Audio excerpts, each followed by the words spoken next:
plus bref, le plus clair possible. S'il y a des questions, alors, le sommeil est important, on passe une bonne partie de notre vie à dormir. Plus ou moins, ça dépend des personnes. La fonction est importante. Donc, on récupère au niveau des muscles, au niveau des nerfs. On n'entend pas très bien, Bayas. Ça va mieux comme ça. Ça permet une régénération cellulaire. Il y a le cycle des hormones qui est bien décrit, qui peut être perturbé par la perturbation du sommeil. C'est essentiel pour l'apprentissage et la mémorisation. Donc, si on ne dort pas bien, on n'est pas bien, il n'y a pas besoin de faire des études pour arriver à cette conclusion. Les pathologies de sommeil sont très nombreuses. Il y a des insomnies, il y a des troubles respiratoires au cours du sommeil. Le syndrome d'apnée de sommeil en fait partie. Il y a le syndrome des mouvements périodiques des membres inférieurs. Et il y a les autres troubles du sommeil, comme les hypersomnies, la narcolepsie. Nous, on va se concentrer sur la partie respiratoire, parce que le boulot, tous les deux, les troubles respiratoires. Mais au total, il y a 15 à 20% de la population qui souffre de somnolence. Et parmi ces troubles, 60% sont attribués à un problème respiratoire du sommeil. Donc les troubles respiratoires du sommeil, c'est le syndrome d'apnée obstructif du sommeil, c'est ma partie que je vais présenter. Il y a le syndrome d'apnée centrale du sommeil, c'est Khadoun qui va parler de ça.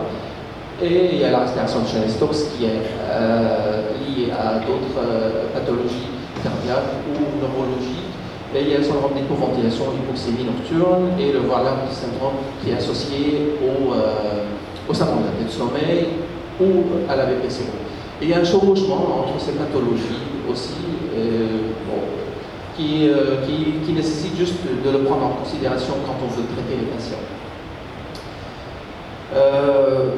Je passe. La prévalence, on dit que c'est 2 à 5% de la population qui souffre d'un syndrome d'apnée de sommeil. Donc la prévalence augmente avec l'âge.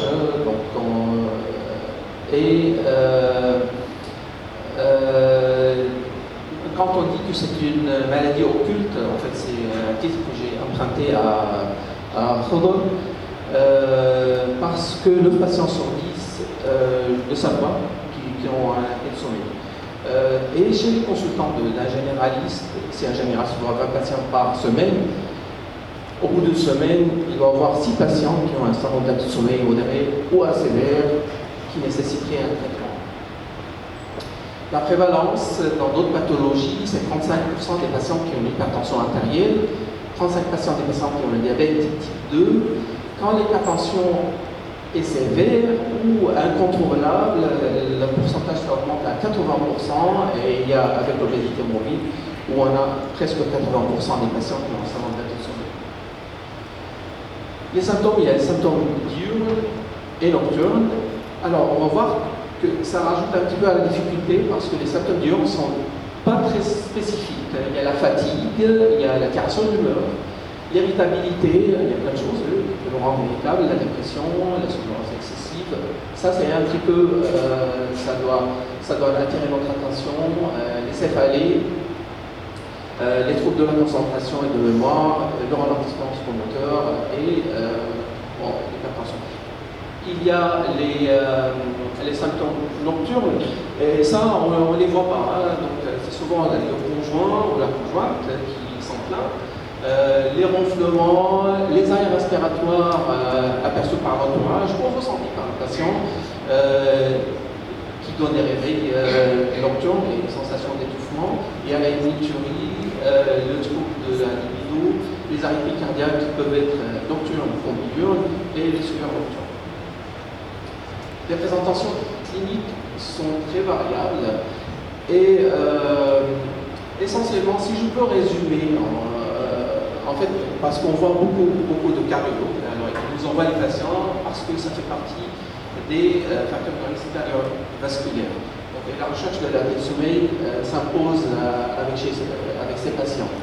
Les patients neurologiques, notamment qui ont un AVC, on a des neurologues qui nous envoient les patients qui sont des troubles des des troubles cognitifs ou des troubles de mémoire inexpliqués. On voit des ophtalmos aussi qui nous envoient des patients parce qu'ils ont une ischémie oculaire inexpliquée par autre chose. Et on voit des hématologues qui nous envoient des patients pour une polyglobie, à part des autres symptômes qu'on voit habituellement. Donc les facteurs de risque, c'est le surpoids et l'obésité, le sexe masculin, l'âge, le tabac, l'alcool, les médicaments sédatifs qui réduisent le tonus musculaire et qui favorisent le sommeil, le ménopause et les anomalies maxillofaciales. Alors tout ce qui peut augmenter la résistance des voies aériennes supérieures, ça contribue à la pathologie de syndrome d'apnée de sommeil, dans l'apnée obstructive du sommeil. Donc les anomalies au niveau du nez, au niveau de la langue, au niveau de la mâchoire, au niveau du palais, au niveau de la gorge. D'où l'importance d'un examen ORL, et on travaille beaucoup avec les ORL. Alors comment dépister un syndrome d'apnée de sommeil? Il y a quelques questionnaires qui ont été développés. Il y a le questionnaire, le fameux questionnaire du Stockman, ça c'est en anglais, mais c'est un peu boulot, mais c'est le ronflement, la fatigue, l'observation, ça veut dire que si l'observe des arrêts respiratoires, des apnées la nuit, et la tension artérielle. Le BAM, c'est le BMI, l'index masse corporelle, l'âge, le circonflexe du cou et l'index masculin. Alors il y a des questionnaires qui évaluent la somnolence, c'est les fameux questionnaires de Fox qu'on utilise beaucoup, la fatigue, on utilise le questionnaire Péchaud et le questionnaire pour la dépression parce qu'il y a des chevauchements au niveau des symptômes. Ça c'est le fameux questionnaire d'EPOS qui peut donner. Alors, il n'y a pas tous les patients qui ont un syndrome d'apnée de sommeil qui ont une somnolence, mais ça serait bien de le savoir parce que ça peut être très utile pour l'indication de traitement et pour surveiller l'efficacité du traitement. Donc, on demande aux patients s'ils ont une probabilité de s'assoupir en étant assis en train de lire, en regardant la télé, étant dans une voiture ou dans un endroit public, et puis un score en calcul. Alors, une fois qu'on a suspecté le syndrome d'apnée de sommeil, il faut faire l'examen pour le confirmer. Alors, il y a plein de choses qui sont disponibles dans les commerces. Il y a les téléphones, les smartphones, qui peuvent donner des scores, mais il n'y a rien pour l'instant qui est validé. Il y a des startups qui sont en train d'essayer de développer des choses pour essayer de dépister le syndrome d'apnée de sommeil, mais l'examen de référence, c'est la polygraphie ventilatoire ou la polysonographie qui est le code standard pour détecter le syndrome d'apnée de sommeil. Il y a des capteurs pour les sondes de nez, pour le flux respiratoire au niveau des narines, il y a un microphone, il y a aussi des capteurs des mouvements respiratoires, soit au niveau thorax, soit au niveau susternal. Et il y a bien sûr la surveillance de la saturation, c'est un minimum. Et ça c'est un exemple. Alors vous voyez ici que les muscles ils sont en train de bouger, ça c'est les sangles, et là le flux d'air il est lié, et au bout d'un moment, il y a un arrêt malgré la continuité du mouvement respiratoire. Ça c'est l'obstruction. C'est pour ça qu'on dit que c'est un syndrome d'apnée obstructive du sommeil, parce qu'on continue à respirer, mais l'air ne passe pas à cause de l'obstruction des voies aériennes, et c'est accompagné par une désaturation. Donc on fait les calculs des événements respiratoires, et soit c'est inférieur à 5 par heure, et on dit qu'il n'y a pas de syndrome d'apnée de sommeil, soit entre 5 et 15, et c'est un syndrome d'apnée de sommeil léger, entre 15 et 30, c'est modéré, c'est sévère. Le traitement, et je vais être dans le temps, j'espère, je vais passer.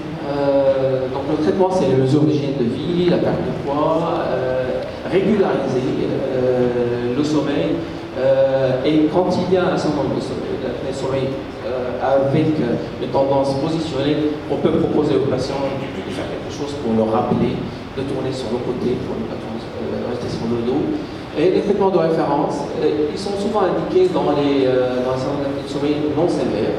Le traitement de référence, c'est la PPC, avec l'appareil que vous voyez ici. On fait appel aux prestataires pour le mettre en place. et avec un télésuivi qui peut nous donner beaucoup d'informations sur l'efficacité du traitement et sur la bonne observance. Et il y a l'orthèse avancée mandibulaire qui est indiquée surtout dans le syndrome d'apnée de sommeil modéré. Il y a d'autres techniques, mais ça c'est spécialisé pour les chirurgiens ORL, pour la chirurgie. Et il y a une nouvelle technique qui utilise la neurostimulation hypoglose comme un pacemaker pour essayer de faire contracter les muscles au niveau de la gorge et essayer de libérer la place pour permettre la respiration continue. Moi j'ai fini. Je laisse la place, mais pour conclusion, l'important c'est de savoir comment dépister et orienter les traitements, tester les patients, les traiter, parce que ça peut changer beaucoup le pronostic des patients.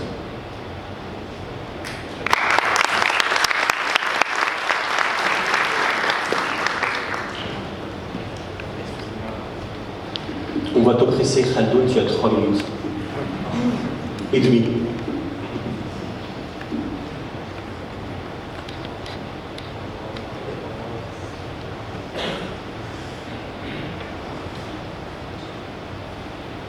Merci de votre attention, merci d'être présent. Je vais être rapide, j'espère dans le temps. Donc, je vais aborder la partie minoritaire du syndrome d'apnée du sommeil, qu'on ne voit pas souvent, c'est pour ça qu'on a parlé de maladie occulte. Alors la partie centrale, c'est encore plus occulte, parce que c'est la partie qu'on ne voit pas du tout en pratique, très peu, pour les, même en pneumologie on voit assez souvent, mais la proportion par rapport au nombre total de malades est quand même assez faible. Donc la partie centrale, c'est le syndrome d'apnée